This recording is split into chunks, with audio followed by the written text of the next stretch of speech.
Shalom to the elect of Israel. I want to start by giving all the praises, honor, and glory to whom it rightfully belongs, which is Yahweh, Bahashem Yahweh Shai, Bahashem Rakakwadash. And what I said was all the praises, honor, and glory belongs to Yahweh, who was the Heavenly Father, whom the world ignorantly calls God, in the name of his Son, Yahweh Shai, who was the Messiah, whom the world ignorantly calls Jesus, in the name of the Holy Spirit, which in Hebrew is Rakakwadash. Double honors to the apostles and elders of Great Millstone that were well. Peace, blessings, and salutations to the elect. And this lesson is going into basically, probably gonna title it those that, bear with me just 1 second.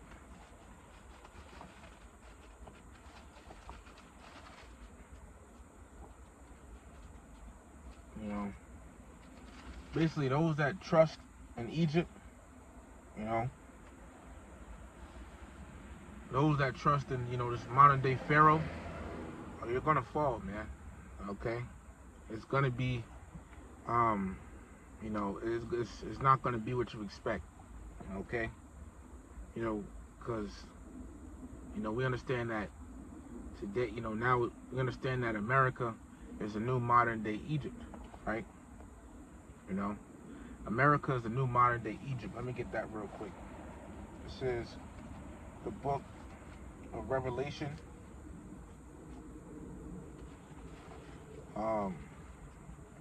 I could use Deuteronomy 28:68, but this one, I'll just go straight to the point. Maybe. Revelation chapter 11, and verse 8. And their dead bodies, right, spiritually dead, all right, shall lie in the street of the great city, which is America. It says, which spiritually is called Sodom and Egypt. When you look at ancient Sodom and Gomorrah, what did they have? Their HOMO practices. It says in Egypt, the Israelites were in slavery in Egypt. In America, Israelites were, America's very hardcore captivity like ancient Egypt was. Okay, and the Israelites were also enslaved over here as well. Okay, it says we're also our Lord is crucified, meaning X'd out. They promoted the white image, and not the image of it being so-called black man, the true image. All right, but I got that to show you that America is referred to as Egypt, and the modern day Pharaoh is Esau, the so-called white man. So to you so-called blacks, Latinos, Native Americans that trust in, this so-called white man and trust in America, because you got a lot of people like that. Okay, it's gonna turn back against you, and especially in the times to come. So let me go ahead and get this. All right, now this was, of course, this was dealing with Israelites back then that were going to Egypt, all right, for help and everything. But we see the same thing today. So Isaiah 31:1. Isaiah chapter 31 and verse 1. Woe to them that go down to Egypt for help. Now, first off, it says woe, which woe basically means death and destruction. So death and destruction to those that go down to Egypt for help. And America is this new modern day Egypt, man. It says, and stay on horses and trust in chariots because they are many, and the horsemen because they are very strong. Back then you had, back then you had Israelites, running down to, this modern Slaki. You had Israelites running down to ancient Egypt, depending on it and everything. Slaki is just fucking bugging this motherfucker. You had them running down to you had them going to ancient Egypt, all right, because they were trusting in it and depending on it, looking to it for safety because of its Slaki. Oh boy. Bear me just 1 second here. Fuck. You had Israelites going down to ancient Egypt for help, man. Okay, trusting it and depending on it because of its military, the strength of it and everything. You had them doing that, and so the same thing, they're back today. You got Israelites doing that today. Slaki, that's what I should have said. You got Slaki. It's just a lot of distractions going on. People walking by and everything. People walking by and stuff going on around. you know, my surroundings, so it's kind of throwing me off a little bit, you know. But basically, right. So I'm gonna read it again. Isaiah 31:1. Woe to them that go down to Egypt for help, and stay on horses and trust in chariots, because they are many, and the horsemen because they are very strong. And that's the thing, right? How do we relate this to today? You got Israelites that trust in America, okay?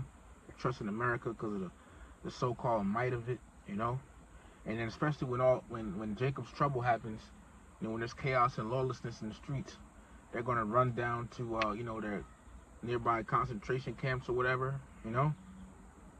Or if this devil tells them to do something, you know, to go somewhere because of you know, to go to their camp, the concentration camps because of maybe, you know, the chaos going on, you know, they're gonna listen to that, you know. They're looking to Egypt for help. You know, they're looking to America. They're depending on Esau for help and everything. So it says, and it says, but look not unto the Holy One of Israel, neither seek Yahweh Bahashim Yahushai. So they're looking to Egypt for help and Esau, but they're not seeking Yahweh Bahashim Yahushai, you know, for help. They're not depending on him for help. When the scriptures say this, let me get this real quick.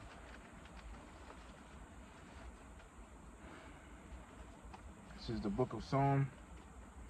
This one's good too. Psalm 34:6. This poor man cried, and the Lord heard him and saved him out of all his troubles. Psalm 33:20. Our soul waiteth for Yahweh Bahashim Yahushai. He is our help and our shield. See? So the Lord is our help and shield, man. Okay? You know? Not Esau. Okay? You know, not this devil, man. Okay? A lot of people actually trust in this place. Alright? But continuing on Isaiah 31:2, it says, yet he also was wise. Right? And it says this because, you know, back then you had the Israelites that were making that alliance with ancient Egypt. They thought they were doing something wise. But Isaiah is saying the Lord is wise. Why? It says, and will bring evil and will not call back his words. And then the Lord also is wise. He's gonna cause this this alliance that they were trusting in to fall back on them, you know, to not work out for them, you know, to disrupt what they thought was gonna happen. All right, and it says it will not call back his words. So the Lord is gonna do something to cause that to happen, all right, and not you know, and not change his mind about it, you know. It says, but will rise against the house of the evildoers, with these wicked Israelites, and against the help of them that work iniquity, and against the help of them that work iniquity, the Egyptians. See? Verse 3, now the Egyptians are men and not the Most High. See? Yeah, and Esau, he's only a man. He's not a power, you know, because that word God in the Hebrew is olive, right? And it means power. Okay? The word God means power. Okay? And Esau is not a god. Okay? He's just a man. Says, now the Egyptians are men and not power. Yeah. And their horse is flesh and not spirit. Yeah, they military. It's just flesh. It's just mortal flesh, man. Easily be destroyed. You know, there's nothing to trust in. Whereas the Lord's going to deliver us out of captivity with the heavenly host of angels, man. Okay, that can't be destroyed. This devil is going to try to fight them. Flesh is going to try to fight the spirit. Is going to try to fight something that's immortal. Okay, and they're going to lose. So let me get a precept real quick to what I just said about the Lord's going to deliver us. You'll see. This is the book of Hosea, chapter 1, and verse 7. It says, but I will have mercy upon the house of Judah, and will save them by Yahweh their power, and will not save them by bow, nor by sword, nor by battle, by horses, nor by horsemen. This is a twofold verse. You know, this goes back to when the Assyrians tried to ransack Judah, and the angel killed like 180 something thousand Assyrians. All right, but you know, also this is talking about how the Lord is going to send, you know, send the angels from on high to come deliver us out of captivity. Okay. So Isaiah 31:3. Now the Egyptians are men and not the Most High. and their horses flesh and not spirit. When Yahweh shall stretch out his hand, both he that helpeth shall fall, right? He that helpeth, the Egyptians, and he that is hoping, meaning helped, the Israelites, shall fall down, and they all shall fail together. So they all going to get caught up in it. When the Lord sends the judgment out, they all going to get caught up in it. See? So there's no point in trusting Egypt, man. Okay, there's no point. Okay, people trust in this place because of the might of it, you know, and there's really nothing, because ultimately America's going to be destroyed. You see, and if you're down with this place, you're gonna go with it. You know, you're gonna go with it, man. You know, ultimately, if you're down with Babylon the Great, America, you trust in it, you're gonna go with it, because that's the thing. When chaos, and as I was watching the brother when he was breaking his verse down, he said, you know, regarding Israelites running to, you know, the concentration camps, or, you know, these FEMA camps, you know, for help and all of that. You know, he's basically saying they're going to do that rather than take their chances with, you know, basically being outside of that FEMA camp or whatever, and you know, and just out and about, you know, taking their chances. You see, whereas the men of the Lord, look, man, if the elect ain't taken to a FEMA camp, they're not gonna go there. Okay, on you know, on purpose. They're not gonna go down there on purpose, man. If they're not taken to a concentration camp, they're not gonna go there on purpose. They're not gonna run down there. They're gonna trust in the Lord, and the Lord is gonna be with them. You see, it's the whole thing about trusting the Lord, man. You know, people will trust in this government and everything more than they trust in the Lord, because, you know, they don't have faith. As simple as that. Any reason they try to make up to say, well, I trust in the government, this, that, and the third, over God, because, etc., etc. You know, and it really just boils down because the majority of our people don't have faith in the Lord. They don't trust in the Lord. They don't trust in His words. They don't believe anything about this truth. You know, they just don't trust Him. You see, so they're gonna run to this devil for help. They're gonna run to their you know, they're gonna run to their daddy Esau. You know, and they're gonna see what happens. Okay, they're gonna see why the scriptures say never trust thine enemy. It's Ecclesiasticus chapter 2 and verse 10. Look at the generations of old and see that ever any trust in the Lord. See, this is the thing. It's about trusting. All right, it's about trusting. Trust is faith.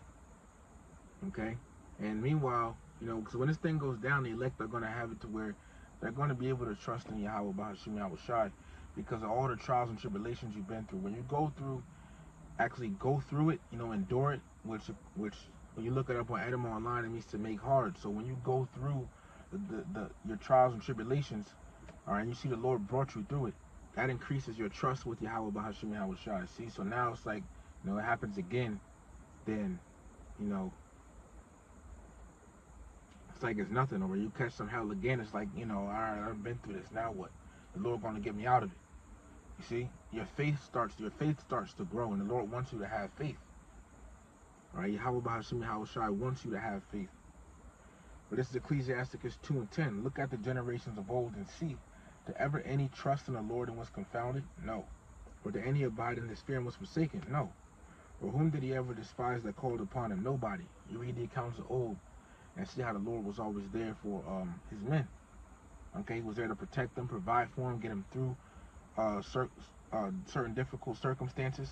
And even now, when you're catching your trials and tribulations, all right, you know, sometimes, man, I remember Pete, what the brother, head brother War down here said, roughly paraphrasing his words. I don't remember all of it, but basically, he was saying that, you know, when you're going through the trials and tribulations, you know, you want, you know, and you all, you know, your mind is kind of like, you know, not, I want to say shaky, but, you know, you really like panicky, you know, in that frantic mindset, you know, because the hell and tribulation you're catching. You know, you ask the Lord, you know, to calm your mind, you know, so you can get, you know, so He opens a way for you to get through it. You see? You know, because a lot of people, when they catch hell, they start getting frantic and panicking, and, you know, And you don't want to do that. You see, because you know,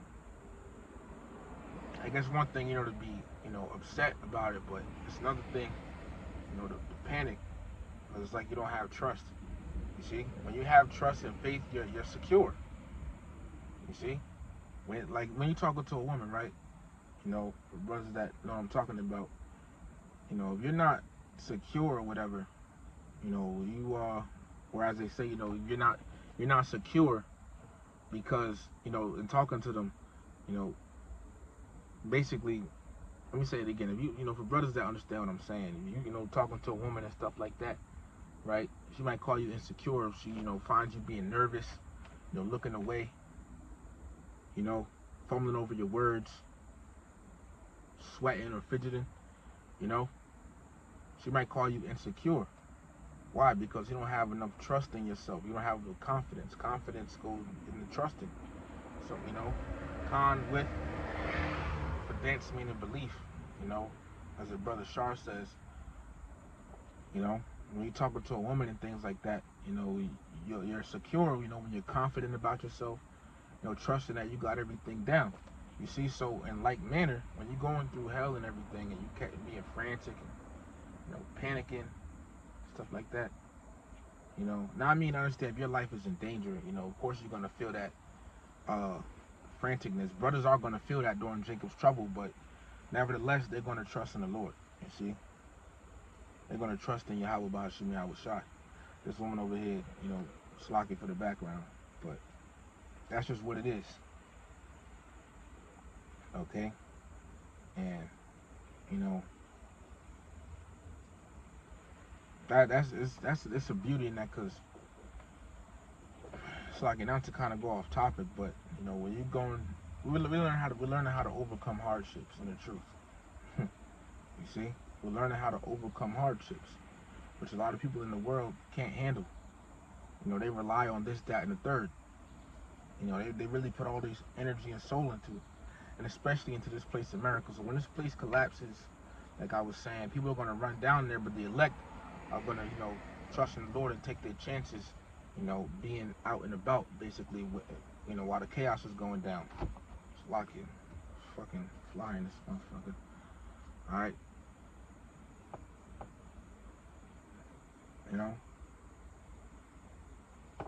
But, yeah. Whereas, to our people that trust in this place, man, it's not going to end good for them. See, it's not going to end good for them. Okay? Let me see. 'Cause I had another scripture,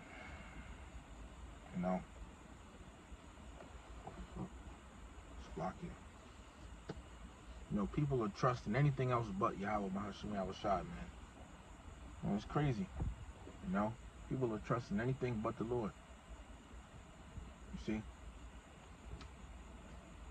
But, because ultimately, man, look, the Lord is going to destroy Egypt. Okay? Fuck. Salakia. The Lord is ultimately going to destroy Egypt, man. Alright? So, I mean, just think about it. The Lord is going to destroy this place and Pharaoh, the modern day Pharaoh. What do you think he's going to do with the people that are that basically took that side? You see? So, let me read it again. This ain't really a long lesson. Alright? There's a lot of stuff throwing me off track. So, Lord willing, I could finish, maybe do another lesson like this again. Because I like doing these car lessons. Isaiah 31:1 again to verse 3. Woe, and that's the thing, Esau thinks he's a god, and he's not. And the Lord is going to show him. It says, woe to them that go down to Egypt for help, and stay on horses and trust in chariots, because they are many, and in horsemen, because they are very strong. But they look not unto the Holy One of Israel, neither seek Yahweh Bahashim Yahweh Shai. Yet he also is wise and will bring evil, and will not call back his words, but will arise against the house of evildoers and against the help of them that work iniquity. Now the Egyptians are men, and not the Most High, and not God, not powers. And their horses flesh, and not spirit. When Yahweh shall stretch out his hand, both he that helpeth shall fall, and he that is hoping shall fall down, and they shall all fail together. Okay? You know, Salakia. Alright? And that's the thing. He so thinks he's a God. He's not. Alright? You know? That's the thing, man. Look, the Lord is really, once again, he's training us to grow in our faith and trust in him. You see? And that's the thing. When you really, detach to this world, because, I talk with a certain brother all the time. We basically, we have the understanding that, look, man, nothing worse, pretty much works out in this world, basically that this world is full of disappointments. So how much more to those that trust in Egypt? How much more to those that trust in America, Babylon the Great, that trust in Esau? How much more to them? Because this world is full of disappointments, full of it. You can't really rely, you can't trust on anything in here, really. You can't trust your job could fire you. You can't trust the food, more than likely has some type of, stuff in it. You can't trust these women, I don't even have to go into that. You can't trust your car will break down on you. Okay? Shit, you can't even trust public transportation, man. Because they'll even run late on you. I saw something that said, a quote yesterday that basically said, trust no one. But of course we trust Yahweh Bahashim Yahushai. But anyway, the quote said, trust no one, not even your shadow, because your shadow even leaves you in the dark. And it just was emphasizing not to trust anyone, but we understand that we're supposed to trust in Yahweh Bahashim Yahushai. You see, trust in the Lord, trust in Yahweh Bahashim Yahushai, because he has a perfect track record. The Lord has a perfect track record, man. He's not gonna turn his back on you. Okay, if you're of the elect, he's not gonna turn his back on you no matter what, and you're not gonna turn your back on him no matter what. See, that's just how the Lord has it set up. Okay, that's how he has it set up, man. So being that none of this stuff basically in this life is reliable, okay, then why especially why trust in Egypt, America? You see, it's a different mindset the elect have versus people in this world, man. You see, the elect, they have the mindset of we're just here for the moment. This place is going to be destroyed. The Lord is going to take care of me. These people in the world, they have the mindset of, yo, this is all I got. So really the elect have already mentally and spiritually detached from this place, and the Lord is going to do it physically by delivering us out of here, man. Okay? And so I'll end with that. Oh, I was going to get this because it said now the Egyptians are men. People really look at Yusuf like he's a god, man. People really look at him like he's a god. Listen to this. This is 1 Maccabees